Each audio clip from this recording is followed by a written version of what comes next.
Hello everyone and welcome back to my channel Edmar Mindaros, and for today's quick tutorial and I'm going to show you guys on how to change the Mozilla Firefox background color. And without further ado, and let's go ahead.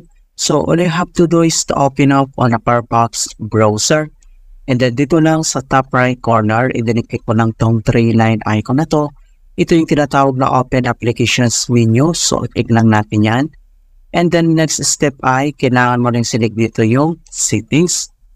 And then dito sa settings and then dito lang sa right side ay pag-scroll down lang tayo at dito lang sa language and appearance. So kailangan mo lang select dito yung colors. Okay, so override Firefox default colors for text, website backgrounds, and links. And then next step dito sa right side ay click mo lang to manage color. And then dito sa kanyang settings, so makikita mo kagad dito yung text and background. So pwede mo na itong i-modify. So for example, itong text, so click mo lang ito. And then lalabas na mga kaibigan ng kanyang color. So sili ka lang dito yung gusto mong kulay.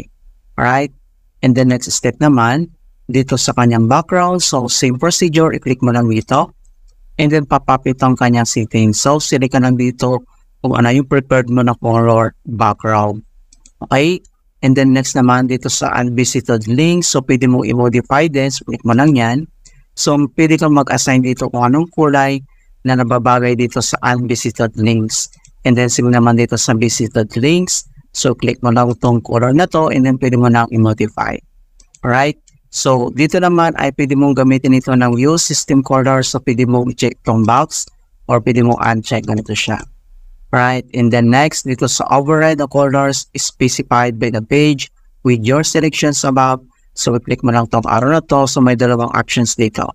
Now, only with high contrast themes and then yung number. So, select ka na dito.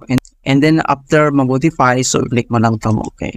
Yeah, so, ganoon lang po kasimple on how to change the Mozilla Firefox background color.